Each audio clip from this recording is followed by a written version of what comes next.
and the war. The legions in our hearts, shed waters in our balls. The spirit and the flesh, the emotions that arrest. The cerebral will contest, propelling the unrest. Preachers and bandits with means underhanded. The teachers pedantic and lack understanding. So sweep out the sand with the broom in your hand. Stand up, make we burn Babylon. Cause I can give the world to you, the world to you. But the falling of the curtain is for certain. Be careful where you lurking, demons searching. The spirit and the women fight the battle within. Cause I can give the world to you, the world to you. But the falling of the curtain is for certain. Be careful where you lurking, demons searching. The spirit and the women fight the battle within.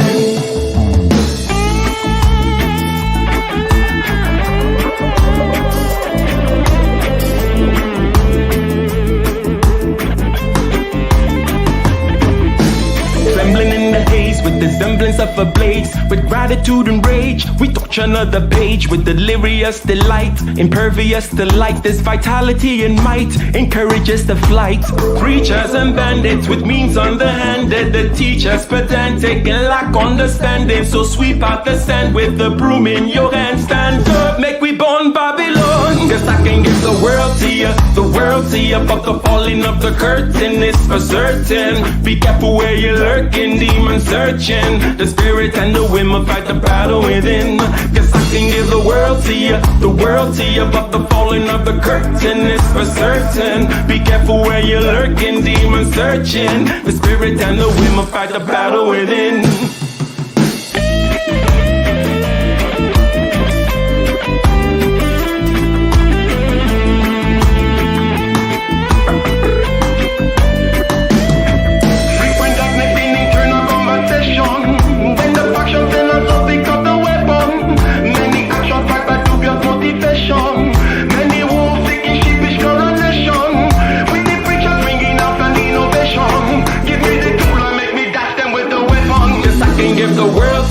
The world to you, but the falling of the curtain is for certain. Be careful where you're lurking, demons searching. The spirit and the women fight the battle within.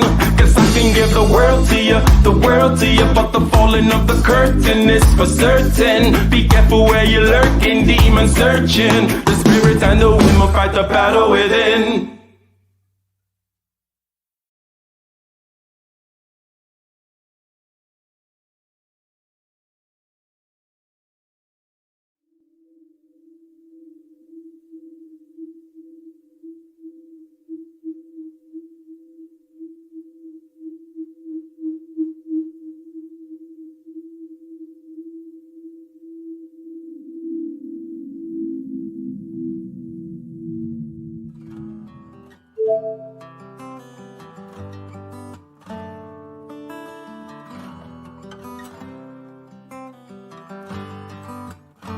In the den of iniquity, vicinity no pretty, calamity fi hit we any moment, what a pity. Tomorrow never certain, what dwells behind the curtain. The face of evil smirking, with that shifty eyes averting. It's not a steady bubble, that either pop or topple. Many will fall and stumble, let the dozers gather rubble. From LA to Colorado, Guinea to Burkina Faso. Cannon could reach the towers and the troops will storm the castle.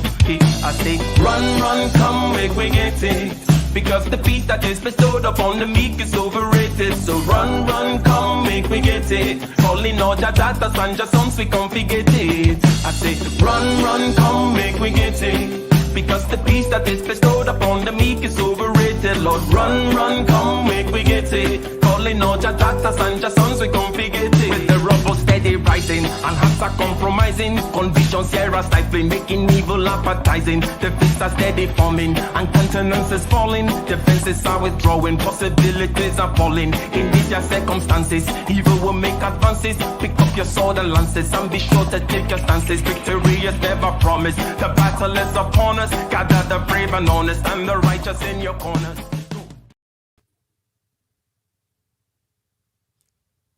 Hello, hello, hello. Greetings, ladies and gentlemen. Hello, everyone. How's it going, Joan? It's good. It's good. How's it going? Not bad at all. Not bad at all. Shout out to Aaron B in the house. And who else is in the house? Hopefully Aaron B learns to behave himself eventually. But so far so good. We choose to tolerate him here. Shout out to Jared Bagardi in the house. So without further ado, what are we doing today? Okay, what are we doing? Well, Dave Ramsey. Dave Ramsey is a household name. He's a popular figure. He is a personal finance personality and radio talk show host, syndicated radio talk show, and also shows up in TV, if you will, Fox or perhaps CNBC, things of that nature. Best-selling author of the New York Times best-selling book called The Total Financial Makeover. Now, if there's something that you could say to encapsulate Dave Ramsey's message, his whole program, it's fairly simple. It's, get out of debt, okay? Credit is bad. Personal credit is bad. Get out of debt. Live within your means. Now, sounds simple, sounds common sense, but what makes it so difficult for people to live by that? Okay, now that amongst many things would be elucidated today as we go through reviewing some of his videos, reviewing some of the calls, if you will, from his show, because he has that show that I mentioned, the nationally syndicated radio show, is called Ask Dave Ramsey. People call him and then they ask questions and so on and so forth. Now, let me ask you, Joan, generally speaking, what is the nature of your knowledge of Dave Ramsey? Any particular impressions of Dave Ramsey, if you will? You might juxtapose him with certain other people, if you might. But general impressions. Let's put our cards on the table to begin with regarding Dave Ramsey. Yeah. I have a few of his books. I've read a lot of his blogs. I've tried that snowball debt thing, whatever, and he just seems like the conservative type when it comes to money. Okay. Conservative type. As I kind of said, the basic kind of live within your means. Debt Right. is bad. Don't go out there. The boogeyman is going to bite you. Go home and pray, right? Exactly. Yeah. Okay. So I get the sense that is perhaps not so much in line with your temperament. But anyways, let me not No, let me not make. absolutely not. All right. Thank you very much, Technological Chaos. Thank you for starting us off right. Okay, with the $20 super chat. That definitely puts you at the sponsorship tier for the show today, getting us off right. And also, Aaron B, where are those sweet euros or pounds or whatever you guys do over there across the pond? You need to pay your way around here. If you're gonna be causing all this ruckus, might as well pay. You gotta understand. Come on, man. You know where this is. Okay, so we're gonna be reviewing, as it is our want here over here, a piece of popular culture, a piece of content from popular culture, and in this case, we're gonna be reviewing some content from Dave Ramsey's show. Okay, so without further ado, we're gonna get into it, and we're gonna have a good time, as we always do. We're gonna have a good time, don't we? Shout out to, let me see who else is here. The Prophet of Thought series. Shout out to Xavier. I cannot believe Xavier does not have a wrench. Oh man, that's horrible of me. Go ahead, Xavier. There is your wrench. Make sure you guys go ahead and check. Everybody knows the Prophet of Thought series, where it goes down, where debates are had, formal debates, if you will, and not just helmet Negroes going back and forth on a panel with no order, chaos, acting like they're unruly mothers. Anyways, ladies and gentlemen, we are going to get right into the review. Let's see what Dave Ramsey is tackling today, what he's dealing with. Let me go ahead and make sure that... no. Of course, I think I got it wrong. So I'm going to unshare, and then I'm going to reshare, because I need to share with audio. That thing always happens. It always gets me. One of these days, I will get my act together, but I got to click the share with audio thing over here, and I got to go over there, and I got to say Dave Ramsey, blah, blah, blah, blah, blah. Excellent. Jeremy is with us in Tulsa, Oklahoma. Hi, Jeremy. How are you? Hi there, Mr. Ramsey. Doing great. How about yourself? Better than I deserve. What's up? Hey, wife and I are both recent graduates. We have an astronomical amount of debt, looking at $290,000 in student loans. Good God. Who's the And doctor? my wife has her doctorate of physical therapy. I have a master's of environmental health and safety, a bachelor's of chemistry. And my question is, would it be a bad decision to purchase some rental properties to increase our cash flow? You're broke. You're a $300,000 in debt, and you call me up and want to buy a rental property. No. You have a crisis. Fair use. You're Congress. You have. Okay, Joan, you're already laughing. What are you laughing at? What do you find amusing about the happenings so far? Oh my God. It just blows my mind how much people spend on school. I mean, it's the whole idea with school where, they don't promise you a job right out of it. And then you get stuck with all this debt. And now you're, you don't have your teachers holding your hand, telling you what you can do now to make that money back. It just blows my mind. Yeah, I noticed he asked who is the doctor.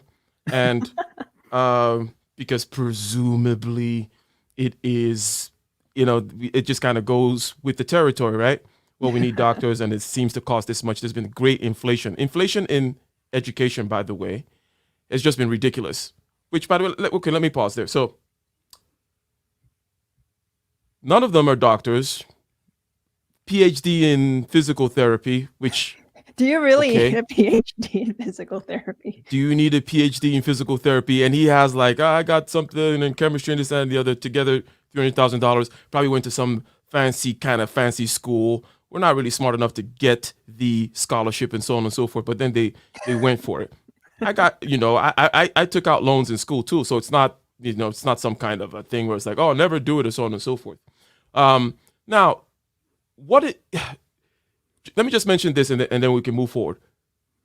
I was talking about the inflation, okay, which has been ridiculous in education, right? Inflation is normal. It kind of happens, okay? Inflation in education has been ridiculous, and it has been pushed mainly by the fact that the government says, hey, here are these loans, grants, and so on and so forth, and, we will somewhat guarantee it, federal loans, right?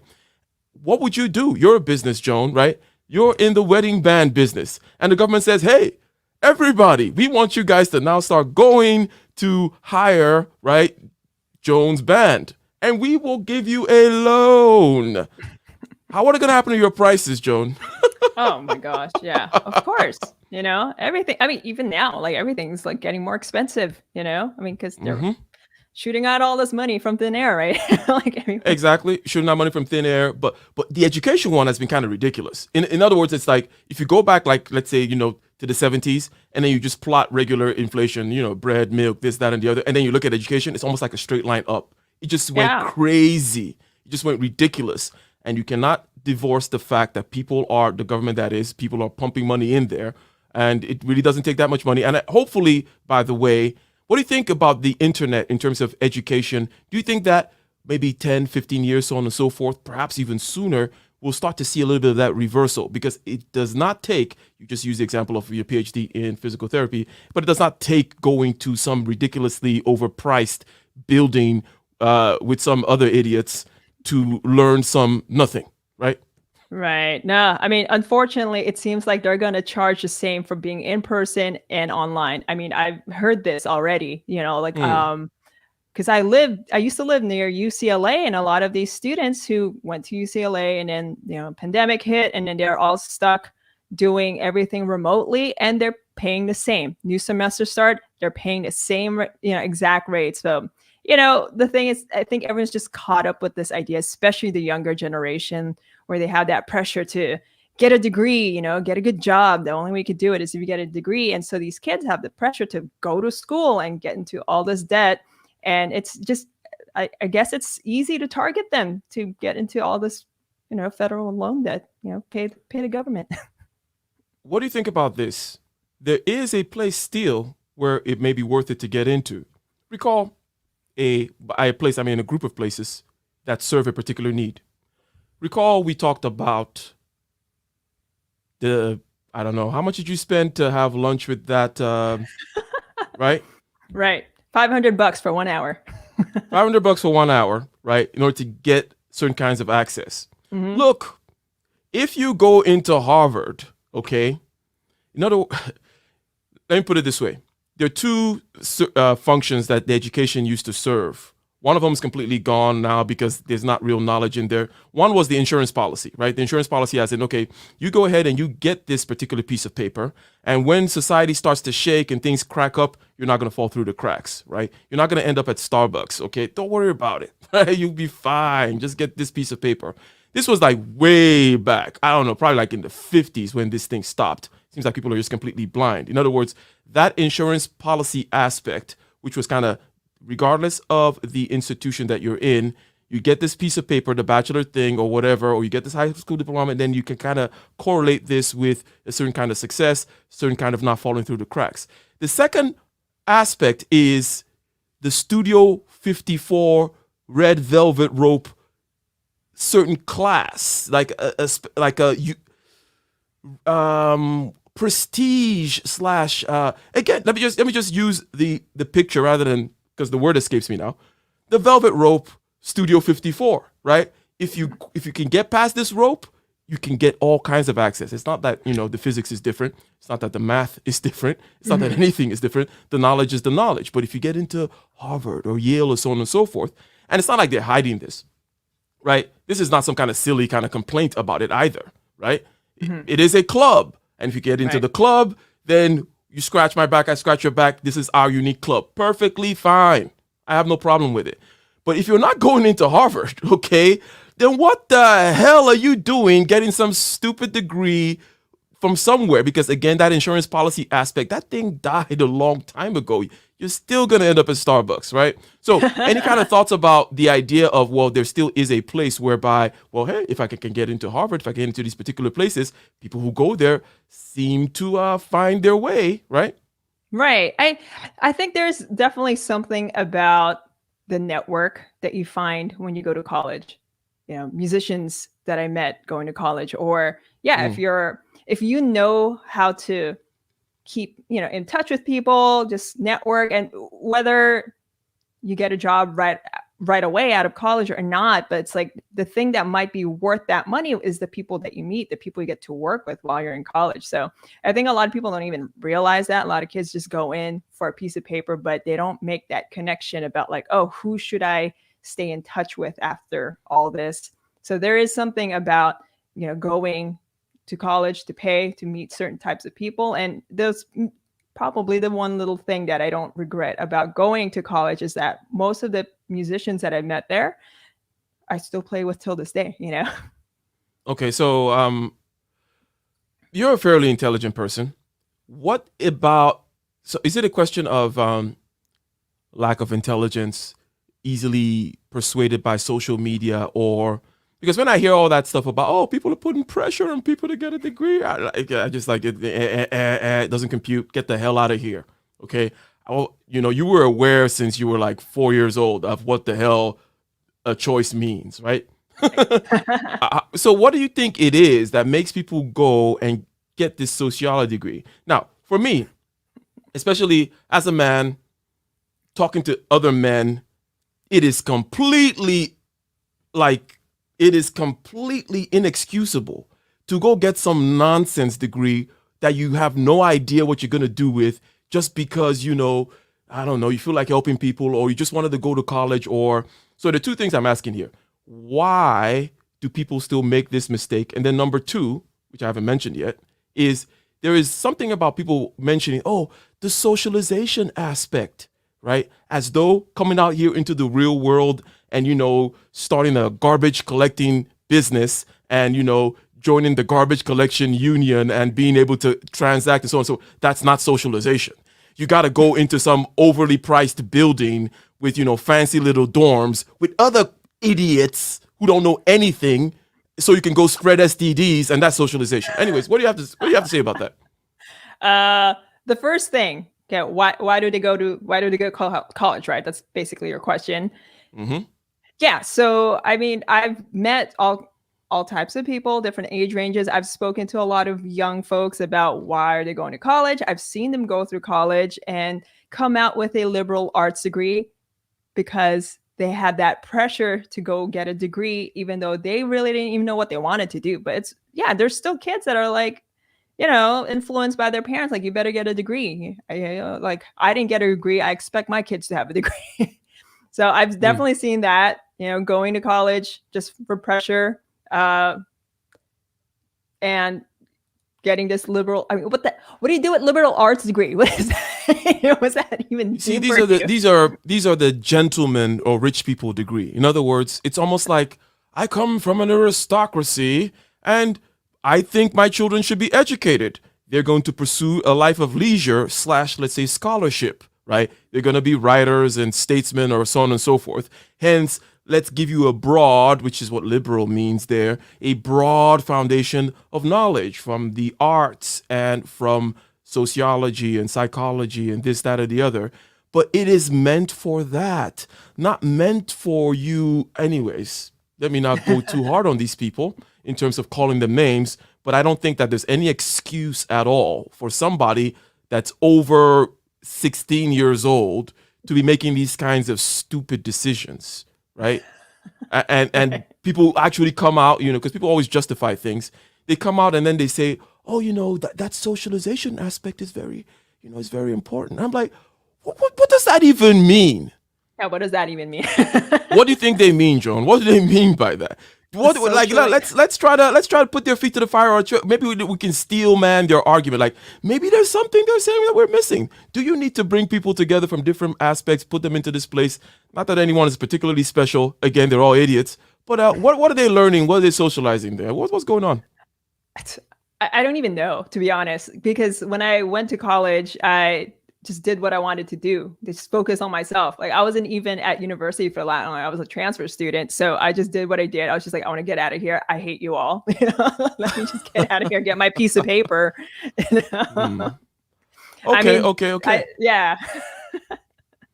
Yeah, I think I don't think we can find much of a reason, much validity to the notion. But anyway, so they got $290,000 in debt, and they're asking Mr. Dave Ramsey about getting a rental property, and he's damn near having a heart attack. So let's see.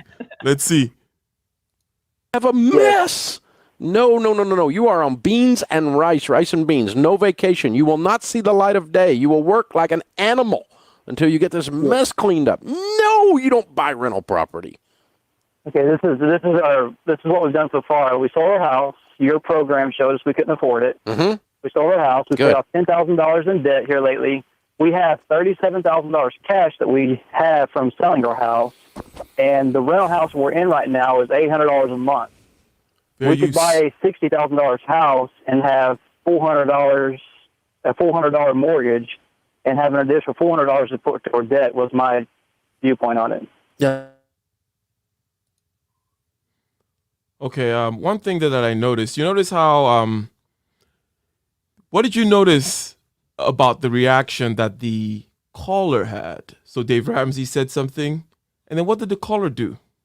He had to elaborate on his plan. Exactly. Rather than, oh my God, hey, Joan, I'm going to go shoot myself in the head. And you're like, what, are you crazy?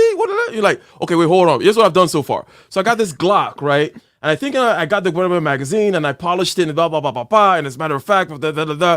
Okay, so now it's like. I mean, he wants to prove that he's not, you know, like an idiot. It's like, well, listen, this is what I'm going to do. You know, it sounds crazy, but let me explain myself. Okay, so now then there's the whole thing of I'm going to go get a rental property. And the last thing that Dave Ramsey says is, it assumes that the renter is going to pay. Now, what he said basically is, okay, it's about $800. I can have a mortgage of $400. I get to keep $400. Okay. Now, let me go ahead and play that part again with the numbers, and let me just get your feelings as to the business plan. Let's forget the debt.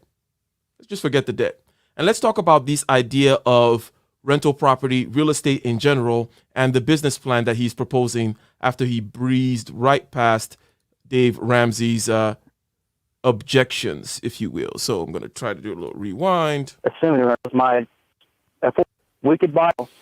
We showed us we couldn't afford it. Mm-hmm. We sold our house. No vacation. You will not see the light of day. You will work like an animal until you get this mess cleaned up. No, you don't buy rental property. Okay, this is what we've done so far. We sold our house. Your program showed us we couldn't afford it. Mm-hmm. We sold our house. We paid off $10,000 in debt here lately. We have $37,000 cash that we have from selling our house, and the rental house we're in right now is $800 a month.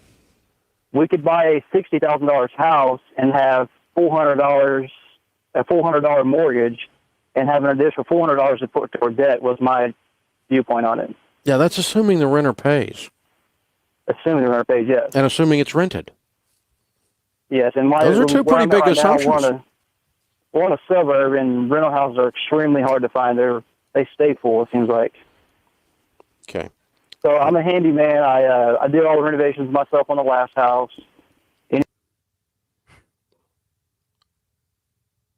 Okay, so take it, Joan. You heard the numbers, and you heard the pushback about, well, is it going to be full? And he says, we live in this area that they seem like they stay, he says they stay full, it seems like, right? So what do you have to say? I'm going to go do this thing, get more debt for $400 a month, and I think that it'll stay full. I'm a handyman. I can make the repairs and so on and so forth. Go. Yeah, that's going to take a long time, $400 a month to put towards your debt. That's the first thing.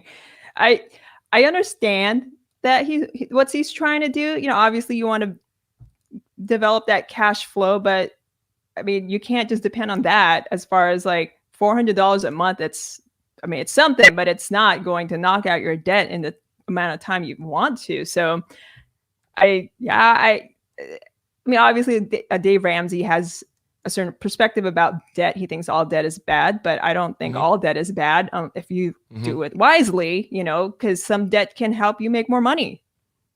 But I think he needs to come up with more than just a rental property. He needs to get a better job or something too. Both of them, Okay. So let me ask you, and then I'm going to put my cards on the table regarding rental. Whitney's real estate, okay? What are your cards regarding real estate? Where does it fit in terms of a financial plan? You've said, hey, $400, that does not seem to make sense. When will real estate make sense, therefore, right? And so on and so forth. I don't think it's a bad idea for him to pursue that, but he has to do more than just that, And again, it's a risk, but that's just the nature of real estate. It's a risk. If you don't have to work that hard for that extra $400, why not? But if he's trying to knock out $300,000 in a certain amount of time, he has to think about that plan. Like, okay, how much does he need to pay each month towards this $300,000? And how is he going to make that? $400 is like, I don't know, 750 payments. I think I just calculated that. And that's a long time. So what was the question again? Real estate. Yeah, so he's definitely not doing it the way you would do it. Because real estate fits into somewhere in everyone's portfolio in terms of a lifetime thing. What is the ideal situation real estate wise for you? If I was in his situation, or just no. Just in general. No. Just in general, yeah. Yeah, I definitely want to get into real estate at some point because everybody needs a place to live. Everybody needs a place to stay. I think you just have to do a lot of research and learn a lot to understand like when's a good time to buy and when, how do you rent out places and what type of places to rent. Single family homes are a little bit tough because, it's just one house, right? But if you say you buy like a four unit property, if you're not renting out one place, at least you still have the three others or whatever. You sound like Grant Cardone now. What's going on, Joan? This is troubling. I know.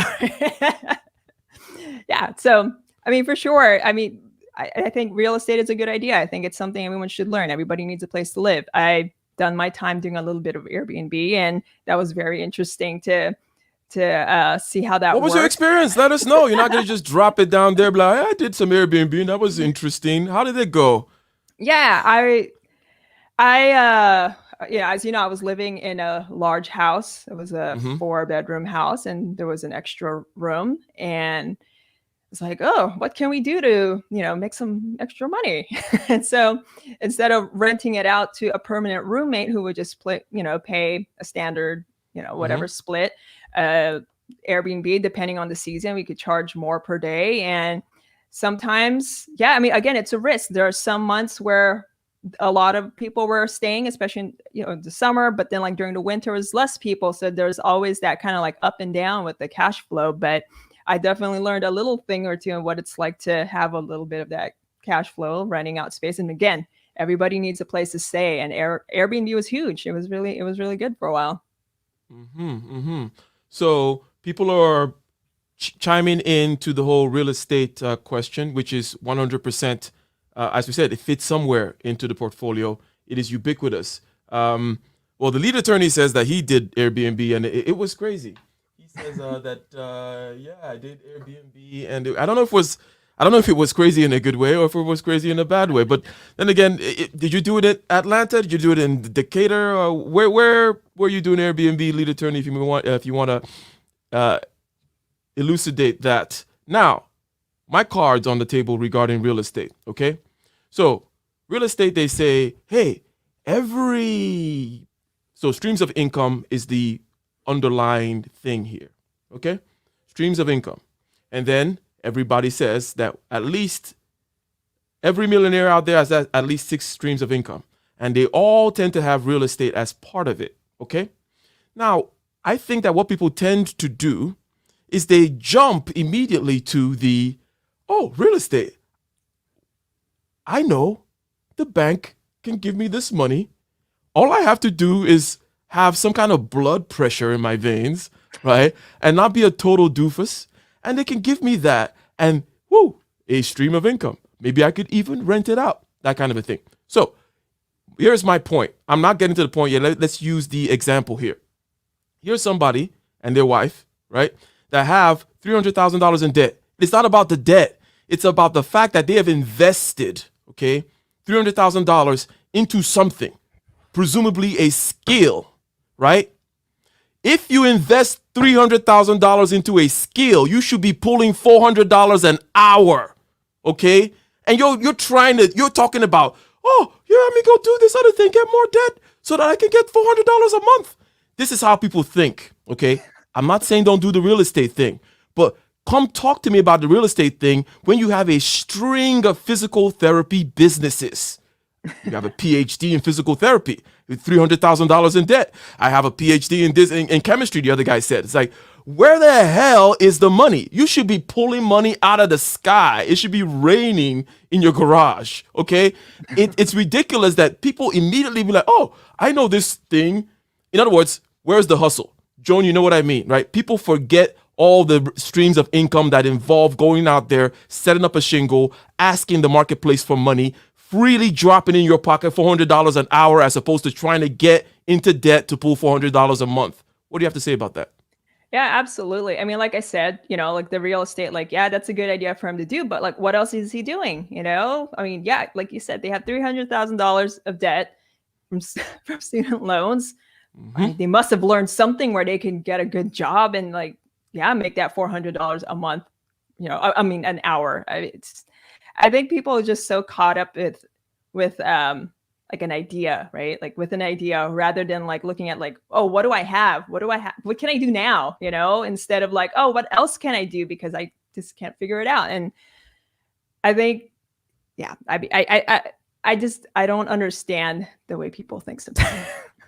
Yeah, the reason basically is because it's easy, right? As I said, you have a pulse, you have a decent credit score, and you can go and participate in this thing that they claim, oh, millionaires are doing it, so therefore I can do it. And also you did mention the Grant Cardone aspect of this, which is basically, so Grant Cardone's principle is 16 units to begin with, otherwise you're playing Russian roulette, right? You get one house, that's one door, and you're going to need to kind of manage it, number one. It's not enough to manage itself, right? And then secondly, let's say it's 80%. 80% is great, in terms of occupancy, right? 80%. Let's say that's 10 months out of the year it's occupied. Okay, but it's still 2 months when it's not occupied, and when you have to kind of then find a tenant. Okay. However, if you were in if you had the mindset of, oh, okay, I'm going to go start all these business. In other words, what he should be calling Dave Ramsey about is, okay, look, we're trying to start these businesses over here in the Milwaukee area, in the Denver area, wherever it may be. My wife has gotten these particular certifications, and I think that I, with my chemistry degree, can bring in this new patent into the blah, blah, blah, blah, blah, right? People forget the use of their skills, and they also just go to Forex, real estate, cryptocurrency. Like what happened to getting out there into the marketplace, having a skill, presenting it in a certain way, having the soft skills and the persuasion, if you will, to pull that money out nicely and gently, easily, without debt and so on and so forth, showing up in your bank account. What happened to that? After all, you went to school, $300,000 in debt to get this skill. Now you're sitting around talking about going anyways. That is my main issue with this. It's a question of priorities. And the question, in other words, it's not about the real estate and it's not about the debt. It's just that I notice people constantly doing this thing where they pick the easy thing and they say, real estate is a great investment. Real estate is a great stream of income. But really, it's their only investment. It's not like, oh, I invest in this and that and that and the other. And also real estate. It's their only one. And it's because it's easy, because all that housing money and all that kind of stuff is out there to get. So it's a way for people to stay lazy, sit on their ass. Again, this is not about real estate. This is about the excuses people make. And they use real estate to make themselves seem like, oh, I'm doing something in the market. I'm out there participating. Meanwhile, you have all this debt, all this education. I haven't heard anything about your business yet. I haven't heard anything about this new clients you're trying to get. It's like, hey, you know what, Dave Ramsey, I need to get into corporate debt because I just got a ton of orders from Brazil. And in order to fulfill this, I need new machinery. So I got to get this machinery from Germany, and I need to get $500,000 from the bank. That's what this guy should be saying, not talking about getting into debt for one door that has no chance, it's not 100% chance it's going to be occupied. But anyways, that's a whole bunch. Anything to say before we continue the video? No, totally makes sense. I mean, think about it. They invested in their minds with $300,000. Okay, well then use your mind. Use your minds to, get, you have skills that you learn. You use it. Indeed. So let's continue. Anything that come up, I would do myself on these rental houses, and we could balance a home mortgage and a rental property mortgage right now cheaper than we could a rent house. You have $300,000 in student loan debt, dude. I know, yes, sir. Don't talk to me about buying a rental house. Don't. I mean, I'm going to go visit Pluto in a minute. Don't do that. No, please. Use the money to get out of debt. Keep your life simple. Quit trying to borrow your way through all of your dreams. You're turning them into nightmares. Pay off the debt. Kathy is in Orlando to start off this segment. Hi, Kathy. How are you? Hi, I'm fine, thank you. Thank you for taking my call. Sure. What's up? I was hoping you could help give me some sound financial advice during difficult marital times. Do you have is it any different than regular marital times? Like if you're having difficulties, like say your husband has a girlfriend.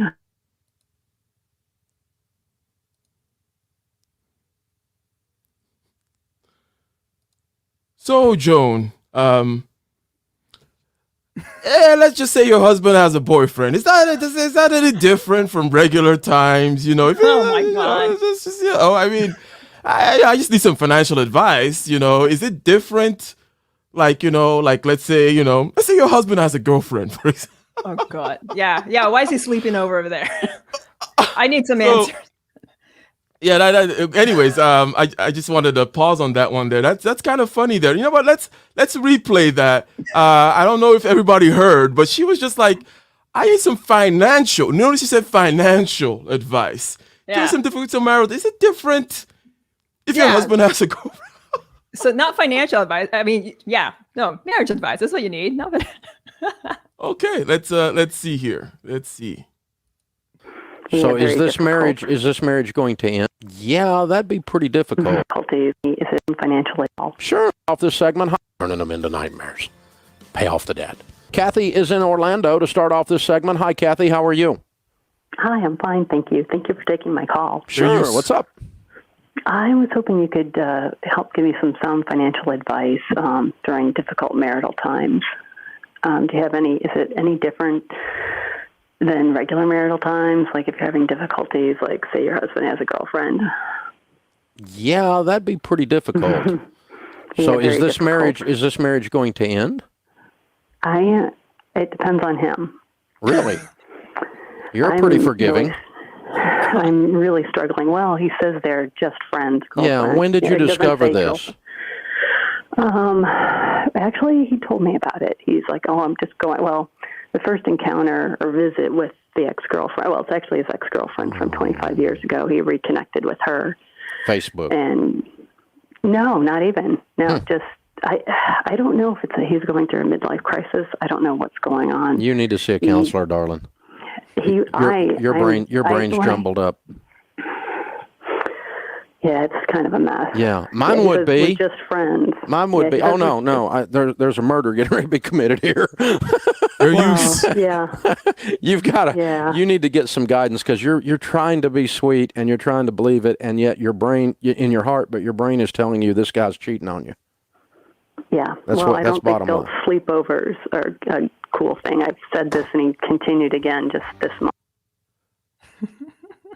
So, Joan, a sleepover's cool. Like with your, let's say one had a husband and one's husband had an ex-girlfriend and they're just friends and he's going for sleepovers. I'm just going for sleepovers at Felice's house. Oh, God. So, do you think she's being real here or whatever? Because we're gonna move past it because it ended up just being, as we said, this is not financial advice. It's just some total disaster that happened after this. But what do you think, if you will? And again, this is not some kind of a therapy session where we need to know. There's no kind of professional, shall we say, standard of care. Okay, just speculating, right? And we're using these people, let's say, as a caricature to paint something, right? What do you think? What do you hear in her voice? What do you think is going on here? And she's still kind of giving the whole thing. Oh, they said, he's just sleeping over. I don't know. What's going on? What's going on? Tell us. Oh my God. I don't know. Something's wrong with her, or she's waiting for something. Maybe he has money that she wants, and if she leaves him, she doesn't get that money. I don't know. But I think she's an idiot. I think any woman would know if a man is cheating on them, and why is he sleeping over at his ex's place? Come on, that doesn't make any sense. I mean, is there any possible way that it might make sense that he's just having sleepovers with his ex? Hell no. Hell no. Okay, shout out to Snuggles. Shout out to Snuggles for the $5 super chat. The $5 super chat. Monarch in the house, always holding it down, saying that, hey, shaming the chat, saying, hey, I'm going to go ahead and send money since no one else is sending money. But Technological Chaos already sent $20. Okay, so you guys go ahead and participate. Drop something in the hat. Drop something in the hat here. You guys are having a good time, right? You know what? Can I get a 1 in the chat? Okay, if you find this informative, if you have found the series so far, of which this is episode 4 of the review, informative, entertaining. We dropped gems a couple of episodes ago when we told you about the different kinds of communications, the different ways of selling. I gave you a special gem when I told you about that mirroring technique, whereby you repeat the last thing someone says. Okay, so please, Aaron B, open up the euro and or the pounds or whatever and drop something in there. But make sure also that you click the like button and so on and so forth. So, Joan, we're going to skip this one because it just became a nightmare. So let me go ahead and see if I can. I believe it was like, what did I say here? 18 minutes. Yeah, and it went on for a while too. Became a thing about, just find a lawyer and so on and so forth. And I think there was some kind of money involved. Now, one thing that Dave Ramsey did say, which I found to be perhaps counterproductive, is that he said that if it goes to a divorce, he, the husband, is going to want to get out quickly. But then Dave Ramsey said and perhaps if the lead attorney is still here, he can maybe chime in on this. Dave Ramsey said to drag it out and make it painful. And let's parse that out for us, okay? Parse that out for us, Joan, okay? Say, I see what Dave Ramsey is saying, or maybe you don't, or blah, blah, blah, blah. Parse it out for us. Drag out the divorce and make it painful. Dave Ramsey told this woman. What's going on there? Yeah, that's I wouldn't do that. That's really bad advice. I mean, really, like, it's, if she wants to hurt him in that way, it's like, oh, we're going to do a long divorce process. I want you to hurt as much. Like, for me, like, I'm like, we're done. Cut it out. Just get your bags and go. Like, why would you drag on a divorce? Like, it's that's terrible advice is all I can say. Terrible advice you say. So let me shout out to Aizen in the house. Go ahead and check out his channel. Aizen Sama presents the Oyukin, I believe. Some kind of anime thing going on there. Aizen Sama, not even Aizen San. He just went straight to the Sama level. Is there a level past Sama, you people out there that watch anime? So I think, the lead attorney is agreeing with you regarding the fact that this is terrible advice, because I don't think there's any way that this is good for your mental health or the system or anything at all. Or maybe, I don't know if there are kids involved or whatever it may be. There is no way that it's okay. And this guy, he calls himself an evangelical Christian, right? Not that means anything. But there is no way that this can be good for anybody involved. No. Right, it's just it's kind of silly to say that. Whoa! Who do we have here? What do we have here? Hey, Joan, you mind reading that super chat? Don't be a bitch as what? No, you're not gonna say it. You're not gonna. Don't be Cheznaga. We're gonna break the internet. Filipino says the N-word all over YouTube. Did I? Is that even how you say it? True Colors finally came out. I never saw it that way. Like, I never she snapped. Seen it.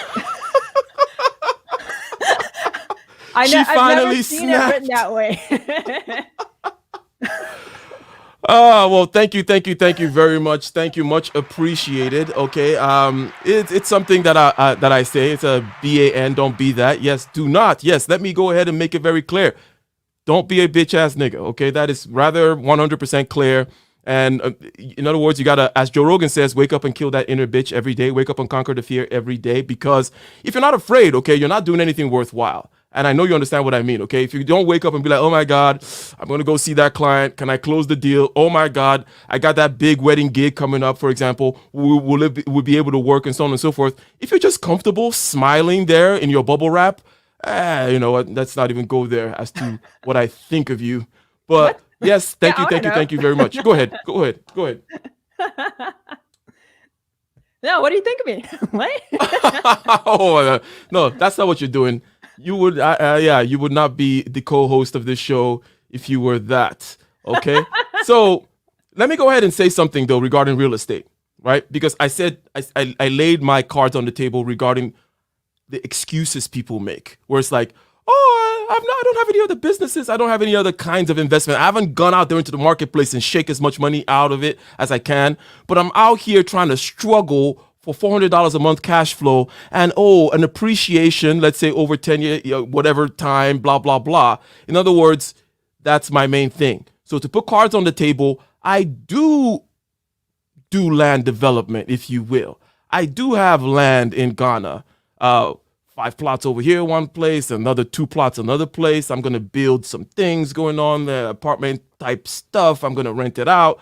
I do participate in real estate 100%, but not until, but basically, first of all, I made sure that I was doing everything else. I'm burning on all cylinders. I got the other things going on. I'm not just sitting on my ass talking about, real estate. It's like, no, get other things going as well, because money, that $400 that you're thinking of, a month, it can be coming at you a minute if you go out there into the marketplace and put those expensive skills of yours to work. So I want to just make sure that is clear before people start saying all kinds of things, which I didn't say, okay?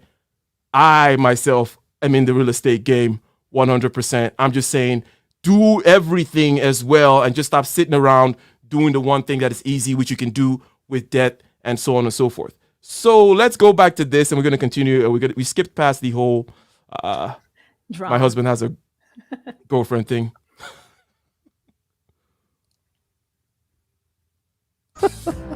Like he lives everywhere, so what a sad situation. This is the Dave Ramsey Show. Christopher is with us in Denver. Hi, Christopher. How are you? Hey, Dave. How are you today? Better than I deserve. What's up? Well, I'm got a little concern here. My 24-year-old daughter recently moved out, and she got a job that she starts on Monday in Hutchinson, Kansas. And I was wondering, she's over $60,000 in debt from medical bills and things of that nature. How can I help her get on the same page that I am with the total money makeover? Have you talked to her about it? I have, but she's very resistant. Okay. She really doesn't know, a whole lot about how to handle her finances. Mm-hmm. And she has $60,000 in debt. And it's accruing more every day. Why? Why is it accruing more every day? Well, she hasn't paid anything since, probably about 4 or 5 years ago. Uh-huh. Okay. So what is the debt? I mean, 60, is it all medical or what's the deal? Mainly medical bills. How much does she owe on her car? She doesn't have one. How much does she owe on her credit cards? Well, she was smart. She didn't get one of those either. So it's what does all she medical? Owe? You keep saying mainly. Medical. What else is it? I wonder. Just like I said, it's just medical bills. All right. So it is all medical bills then, not mainly. That's right. Yes. Okay. All right. You're right. What's she going to be making at her new job? All she told me was she's going to be making $11 an hour starting Monday, working as a caregiver for the elderly. Mm-hmm. Okay. Well, if you have, in order to guide an adult, whether they're your friend or your kid, they have to want guidance, be asking for guidance, and be willing to accept guidance. And right now, I'm not hearing any of that. I mean, that's why I don't talk to people here on the air that don't want help. They call me up and they want me to endorse their stupidity. I'm not doing that. And so the problem is when it's somebody you love, you kind of have to stand back and watch them do stupid. If you try to keep them from it, they won't. They're going to do it anyway because they're allowed to be stupid. That's the privilege of an adult. So, I mean, it sounds like this kid's a bit rebellious. Uh-huh. She's like busting out and going and making $11 halfway across the country from her parents. Mm-hmm. Fair use. It sounds like she's up for a bump on the head. I'm afraid she's going to get some more bumps on the head. What was the nature of the medical bills? What happened? Children. She's had about 6 kids.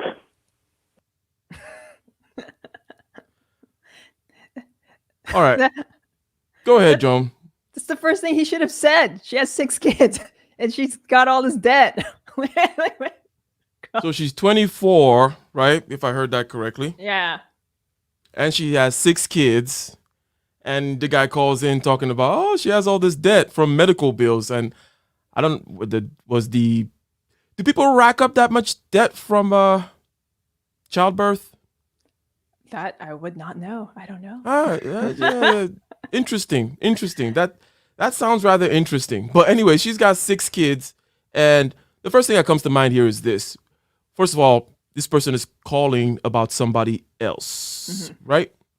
Now, daughter makes sense that a father would be concerned. However, at some point, she's 24.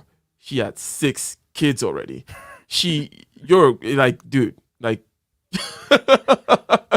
maybe you're concerned about the grandkids at this point is what you should be saying. But, right. Dude, secondly, there's that whole thing of how do I give her financial advice? Do you think, Joan, that her problem is a financial problem? No, it's more of a responsibility, like just being responsible. That's her problem. She obviously doesn't want the advice.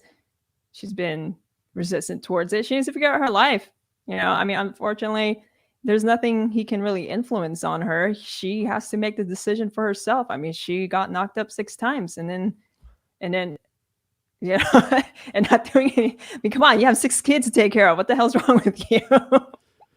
Okay. Let's see what the story is. Okay, so basically the guy coming in and saying, "Oh, financial advice." I mean, it's almost kind of insane. Now, I'm not the in other words, like, I don't care what you do and all that kind of stuff. It's like, well, yeah, sure, you had 6 kids. It's not like I'm outraged about it. It's just you need to be able to rank order problems correctly. And calling Dave Ramsey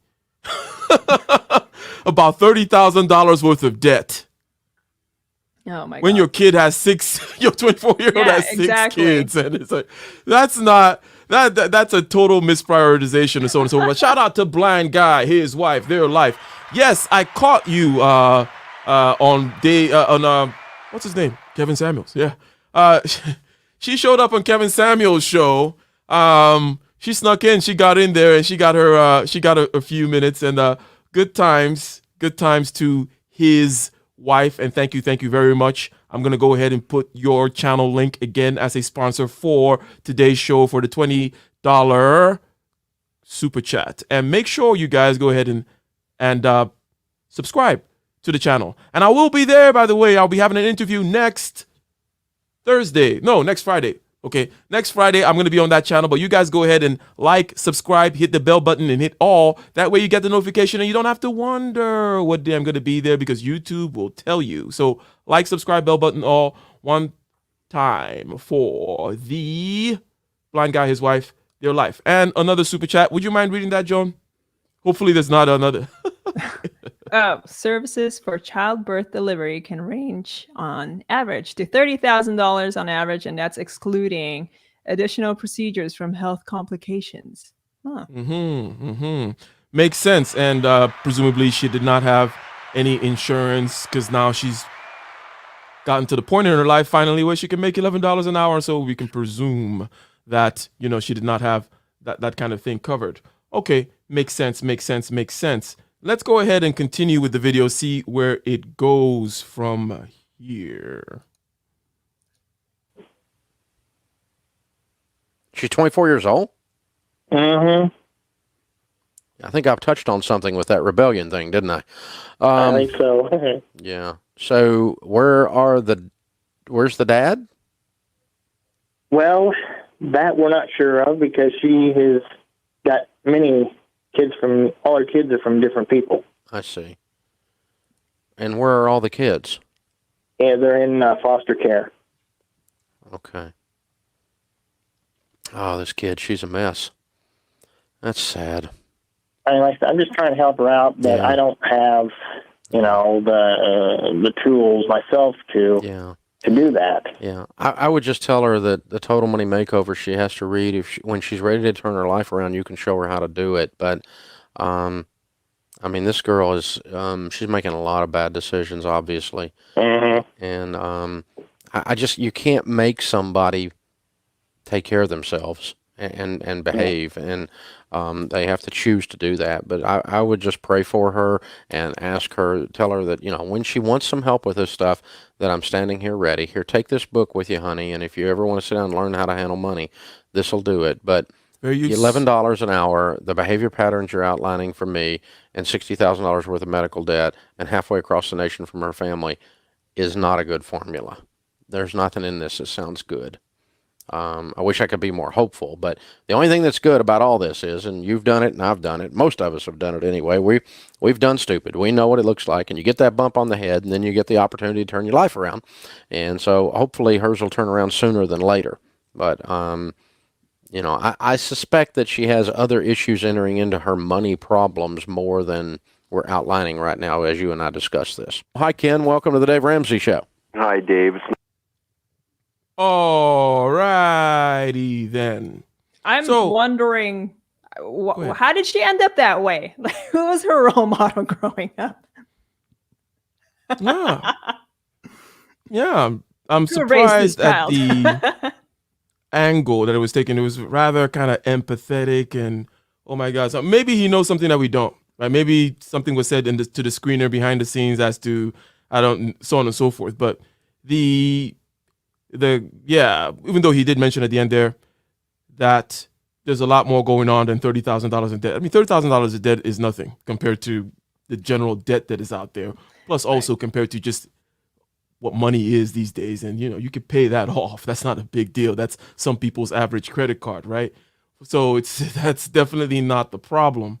Now, there's something about rock bottom, which he referred to, and this may take us kind of out of let's just take a little tangent here, because he mentioned that we've all done stupid. We don't all know what stupid hit looks like, and at some point we get that bump in the head, and then we might be able to go right, and hopefully she does this sooner rather than later. Now, for me, for example, I'm one of those people whom also need to hit rock bottom from time to time.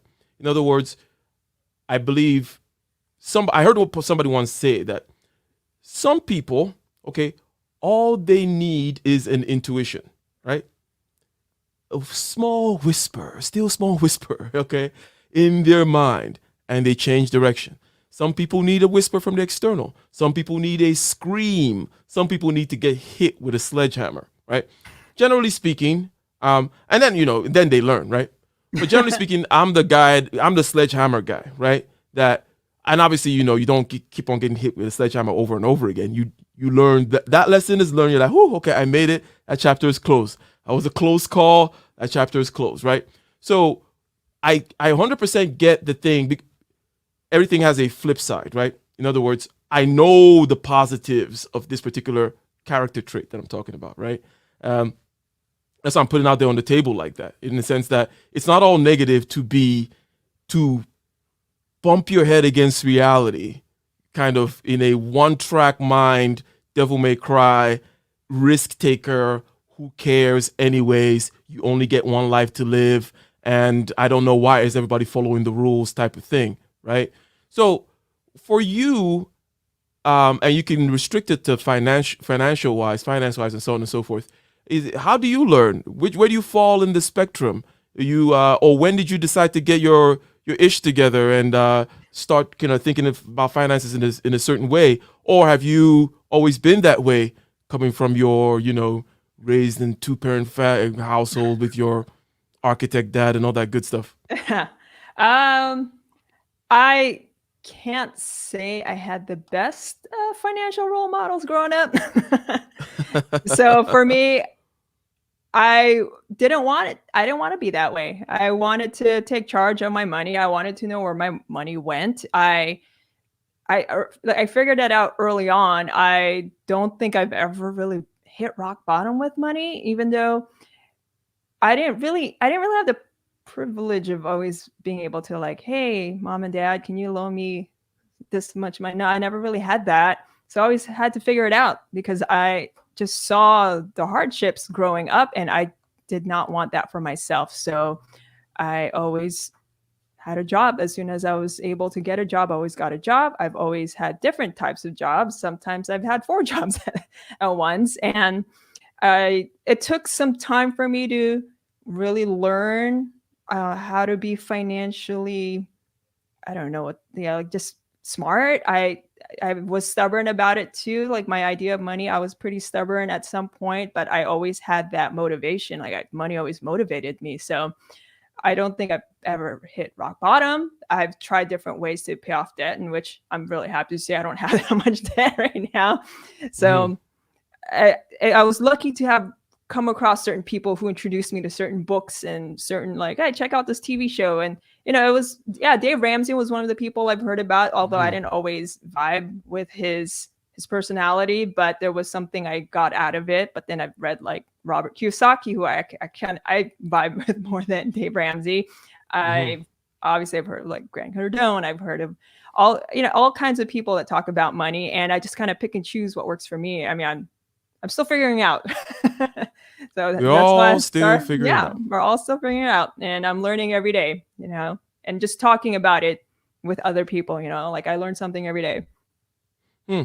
So yeah, and you mentioned this before, and perhaps to reiterate, the conservatism of Dave Ramsey's approach, the whole no debt, just kind of, in other words, take for example, if that guy, right, called Grant Cardone, the guy that had all that, Grant Cardone would have been like, hey, Grant Cardone would have said what I said. In other words, it's like, where are your 10 businesses, right? Why are you not out there right now pounding? Like, why the hell are you calling me rather than calling 10,000 customers a day?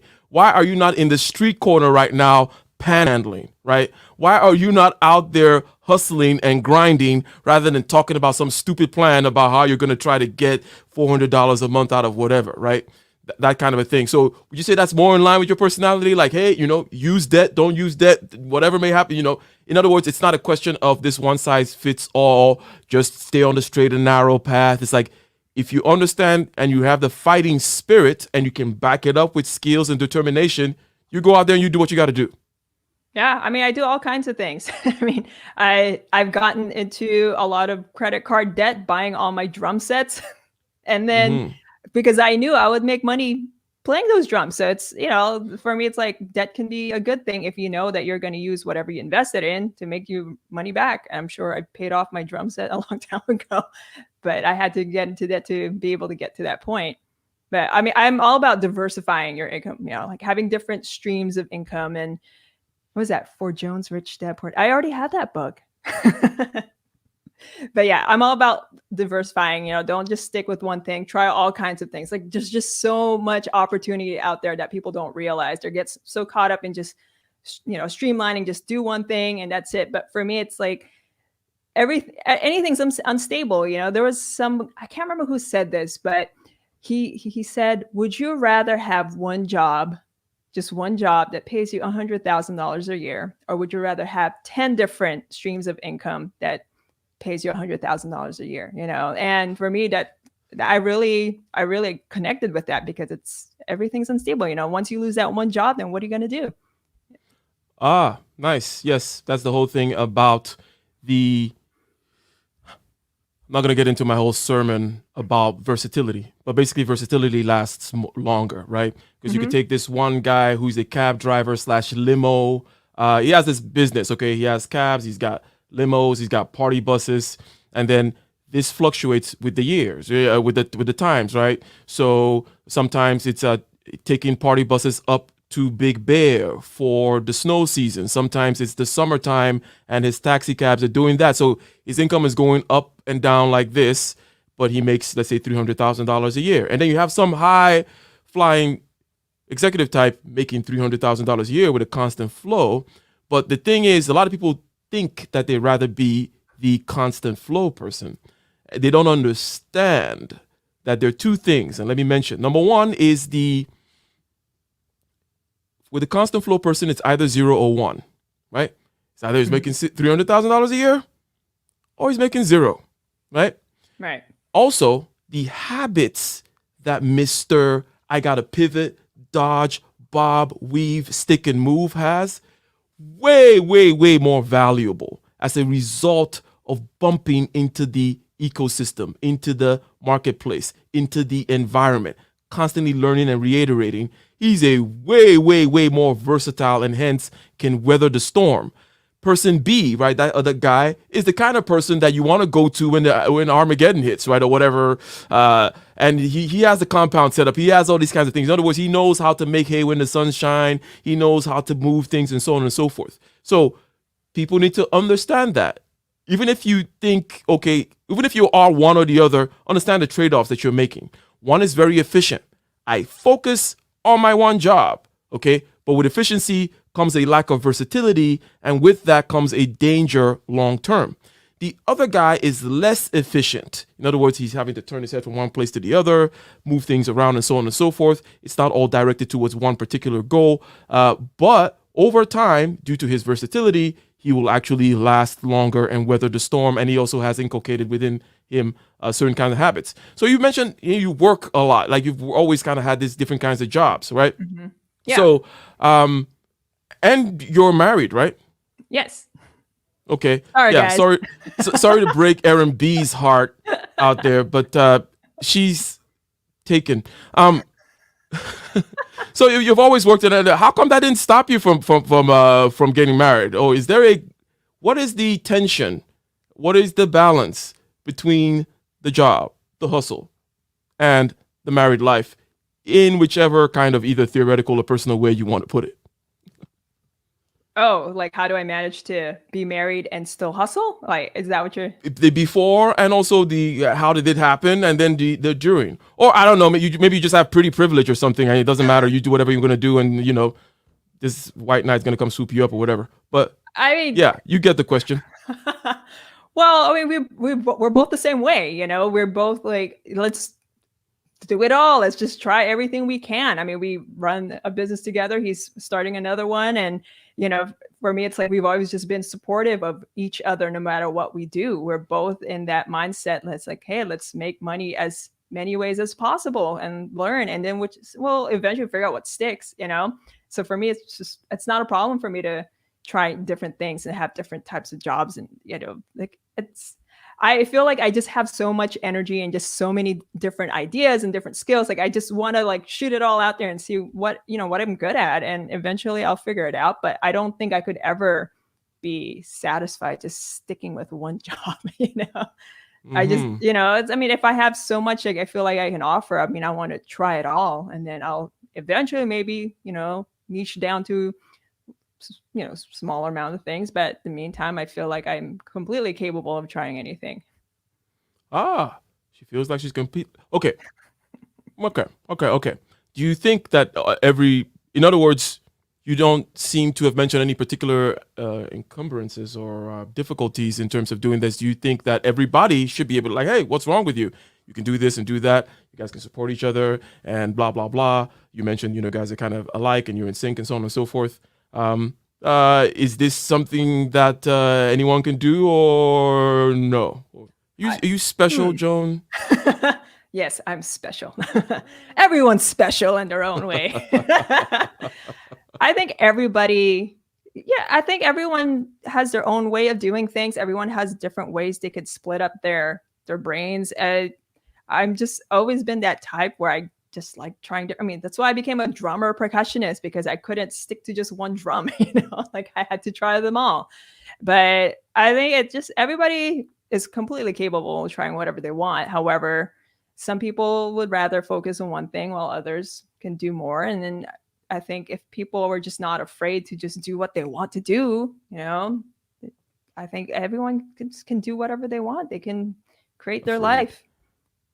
Afraid, I am afeared. Yes. That is the king. That's the main thing, as I mentioned before. When it comes to killing the inner biatch, the BAN, if you will, getting up and conquering that. The fear, whether it be, I just introduced something kind of in the relationship sphere, so talking about marriage and so on and so forth. There's still fear also that prevents people from being able to go in there and do other things, or they have all these hypothetical fears in their head about this, that, or the other. But hey, go ahead and take the bull by the horns, says Joan. So let's go ahead. Let's not forget our friend Dave Ramsey. What's going on over here? Nice to talk with you. The reason that I'm calling is that I recently inherited a great sum of money, approximately $50 million.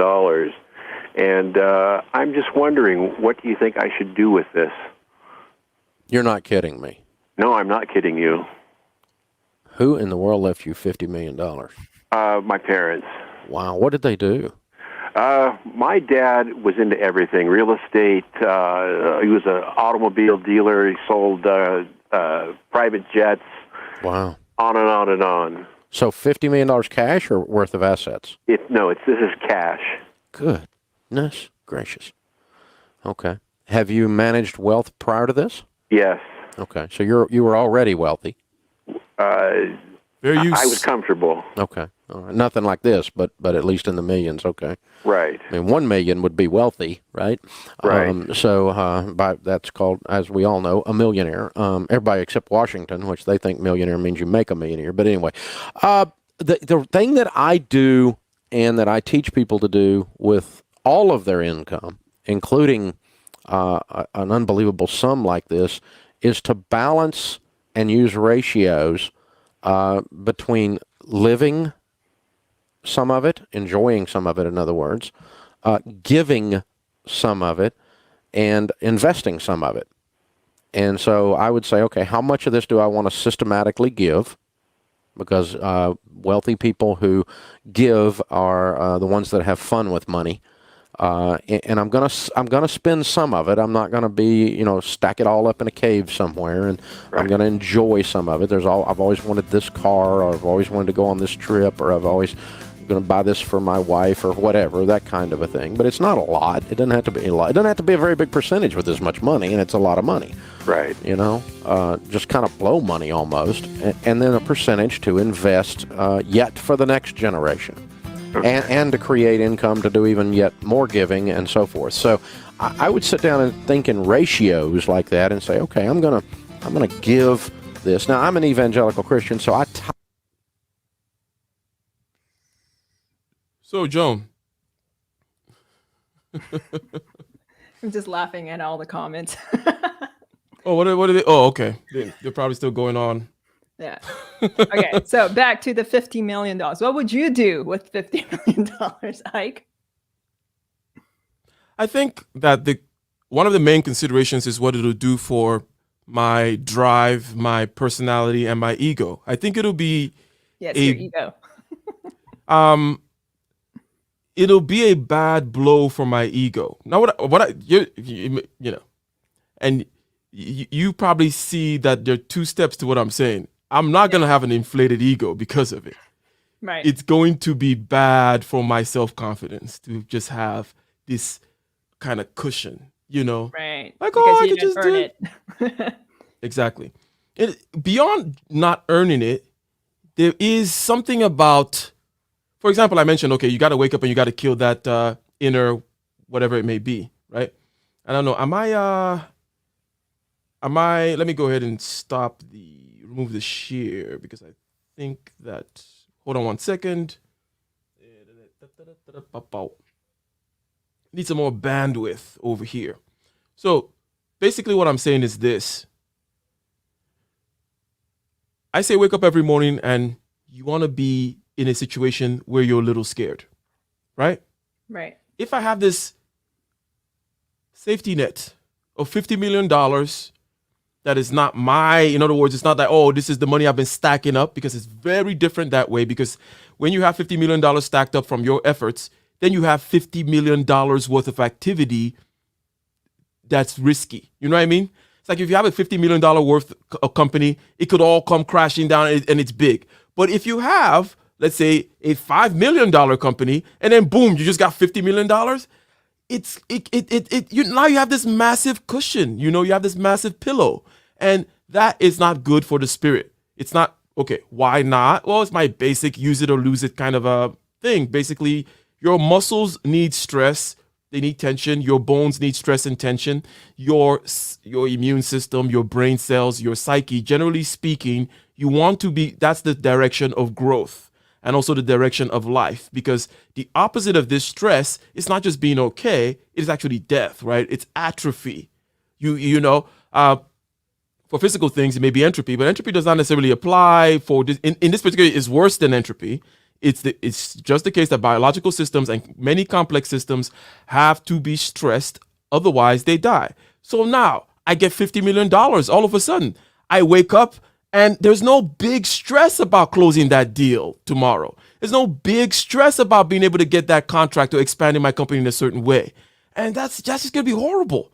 Now, obviously, I'm not an idiot. I'm going to be able to maneuver both. What I'm saying is this. Majority of the battle is going to be internal. I'm not going to do anything stupid with the money. Right. The money's going to be well taken care of. Mostly, now it's like, okay, cool. One thing about money is it helps you not have to worry about certain things.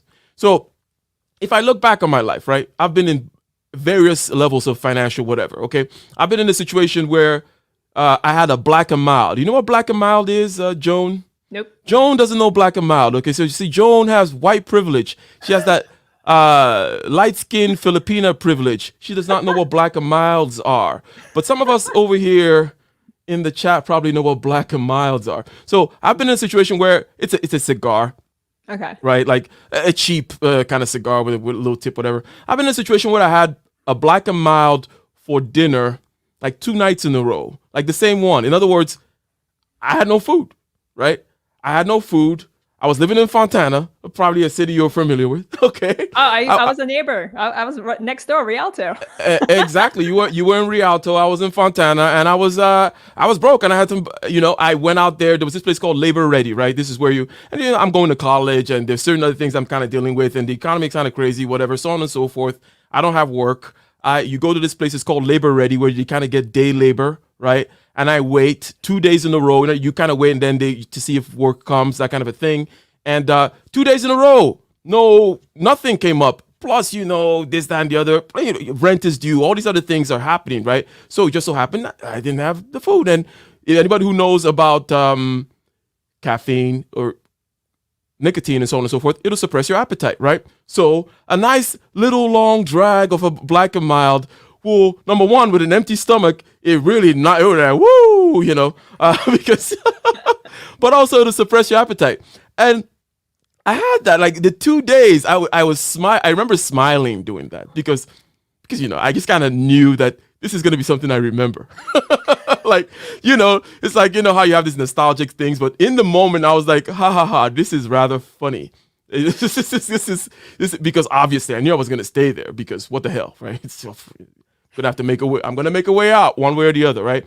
So I've been there and I've been many other places, kind of financially, and not having to worry, let's say, for example, when you go from black and mild to now I don't have to worry about dinner, right? That's because of money. And then not having to worry about the type of dinner, that's another level of money. Not having to worry about where you live, and on and on. So that money removes I don't have to worry about stuff.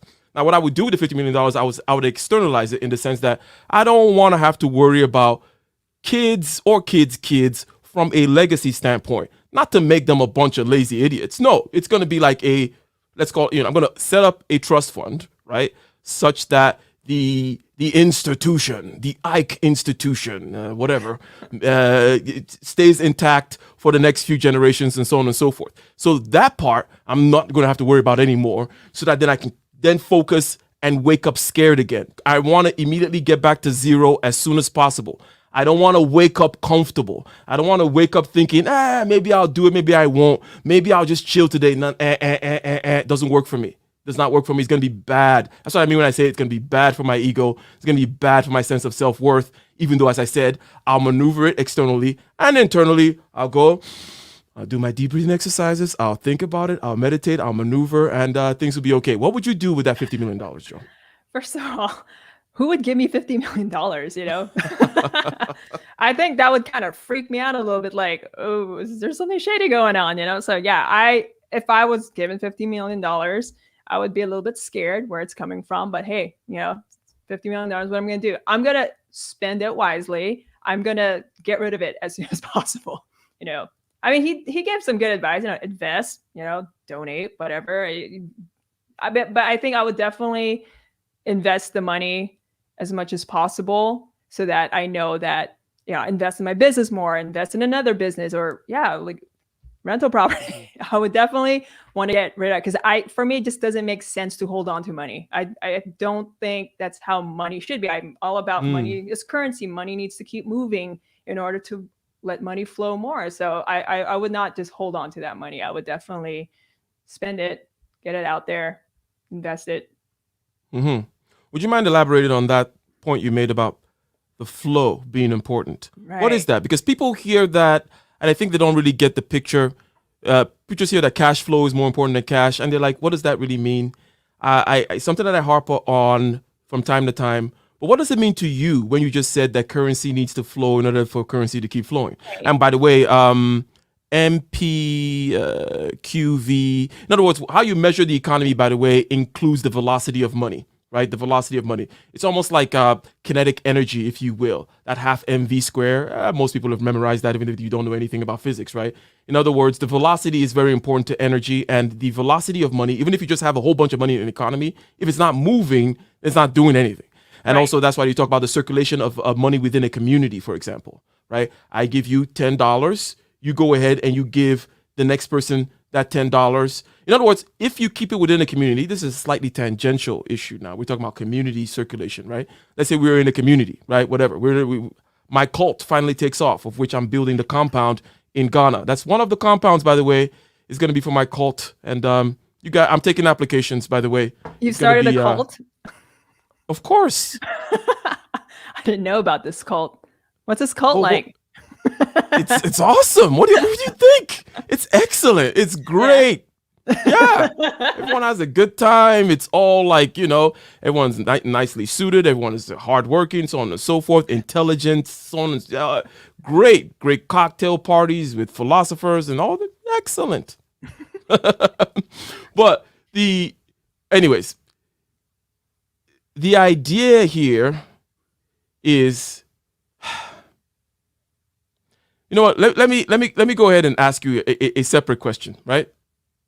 Okay. How would it affect your ego, right?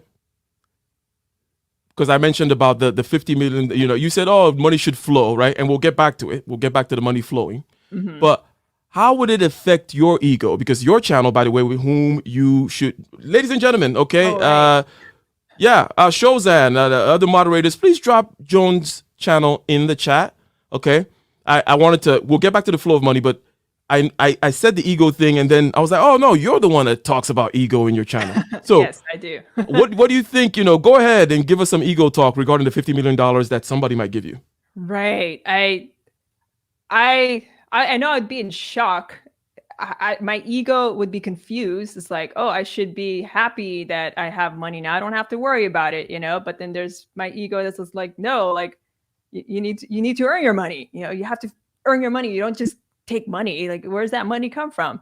But I guess it really depends on what you do with it. And I know that my ego will feel better if I donate it to charity, invested it for future generations. If I use it wisely, then then my ego, my personal ego, I think would be pretty proud of it myself.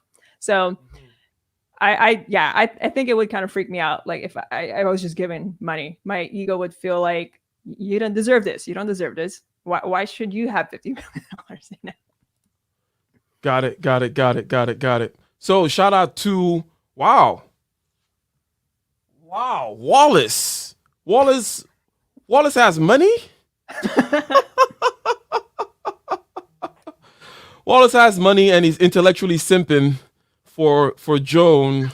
Well, thank you very much, Wallace. This is a big deal. Maybe Wallace is this secret billionaire. He's always coming over here talking about how broke he is and how this and that and the other. Who knows? Maybe there's $50 million in it for you, Joan. Yeah. I do talk about money and mindset on my channel. Like, and so back to your question about money and currency flowing. Everything is energy. You talked about that too. Like energy has to keep, that's just what energy is. It keeps moving. And with money, you have to treat it the same way. If you just let it sit there, it doesn't do anything. But if you spend it, the more you do something with it, the more you make space for more to come in. So that's why they call it currency. It's like current, right? Like current keeps moving. The current keeps moving. Okay. So, keeping money within a particular group, and I started talking about my cult, but then I think I said too much. Okay. This is an exclusive club. You guys can just come join in this cult. Okay, guys, cool it. Okay. So if we have a group and we have this one $10 bill, okay? I'm a butcher, you're a baker, this one sells sandals, this one does this, that, and the other. With that same $10, we can do all kinds of things, right? Before it leaves the group. I buy bread from you, you buy sandals from this guy gives it to the kid to buy lunch sandwiches, which the other person makes. This one $10 is doing all kinds of work because it's circulating, right?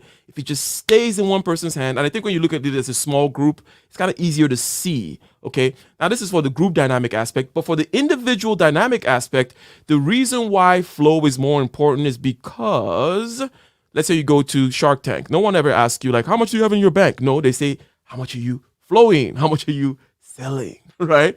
They're not like, oh, I have this product. Like, how much do you have in your bank account? Like, in terms of stacking, it's like, no, what are you pulling out of the market? That's where the real power is. In other words, money's just getting stale over there. If you just, I have this big stack of money, it's getting eaten by interest rates, so on and so forth. But if you say, hey, I pull $100,000 a week out of the marketplace, any investor is going to be interested in that, because pulling $100,000 from other people's pockets is valuable. They don't care how you do whatever. It's like, hey, I want a piece of that. So you can leverage flow. You cannot necessarily leverage a stack.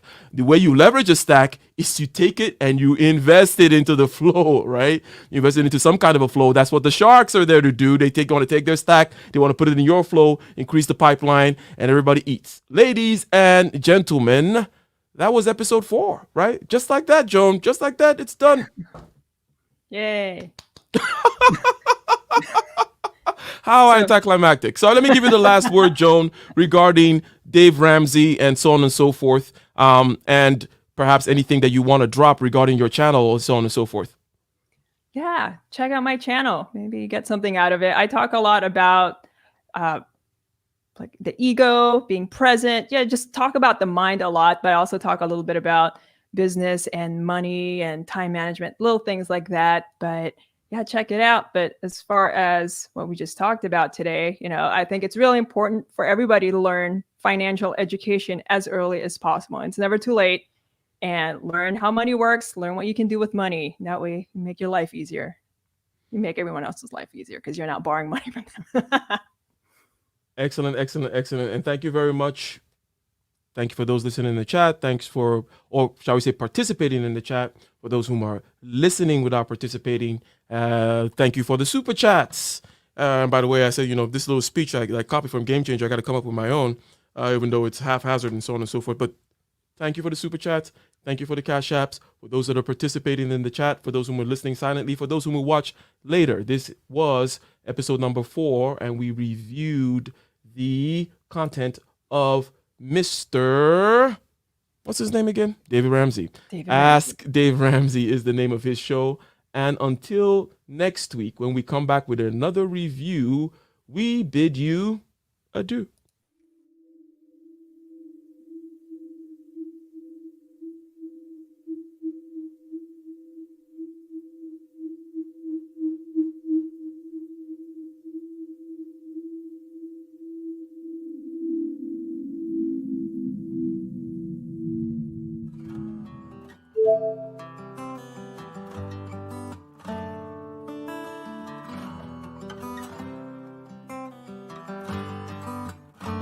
In the den of iniquity, vicinity no pretty, calamity fi hit we any moment, what a pity. Tomorrow never certain, what was behind the curtain, the face of evil smirking with that shifty eyes averting. It's not a steady bubble, that either pop or topple, many will fall and stumble, let the dozers gather rubble. From LA to Colorado, Guinea to Burkina Faso, cannon could reach the towers and the troops will storm the castle. Hey, I say, run, come, make we get it. Because the peace that is bestowed upon the meek is overrated. So run, come, make we get it. Calling all your daughters and your sons, we come forget it. I say, run, come, make we get it. Because the peace that is bestowed upon the meek is overrated. Lord, run, come, make we get it. Calling all your daughters and your sons, we come forget it. With the rubble steady rising and hearts are compromising, convictions here are stifling, making evil appetizing. The fists are steady forming and countenance is falling. Defenses are withdrawing, possibilities are falling. In these your circumstances, evil will make advances. Pick up your sword and lances and be sure to take your stances. Victory is never promised, the battle is upon us. Gather the brave and honest and the righteous in your corners.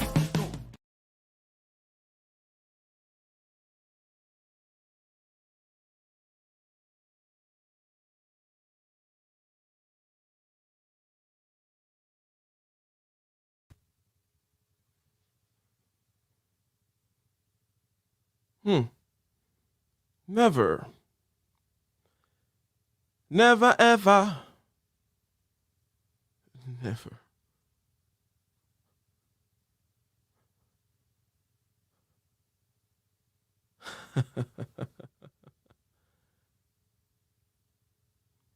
Indeed. Am I still here, Aaron B? Am I still here, or is this just a figment of your imagination?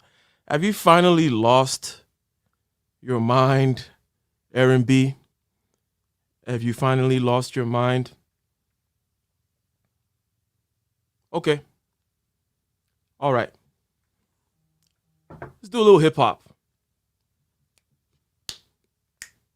The things I see on the daily seem kind of shady. It's crazy. Yo, it damn near phased me. At clear night, 11:32, the moon is out, and I'm sipping on a cold 32. I knew the stars, they had to smile at me. Corn-fed chicken heads talking foul at me. I take a walk through the dirty side of town, see the dirty hounds at the park where we gather round, feel the grass through the gaps in my sandals. Take a round, see the dirty works of the vandals. Take another sip and I see another scandal. Broken down bike, got that rot on the handle. Fools getting robbed, brothers on their job. The smashed in doors with keys on the knob. Damn, it's odd, huh?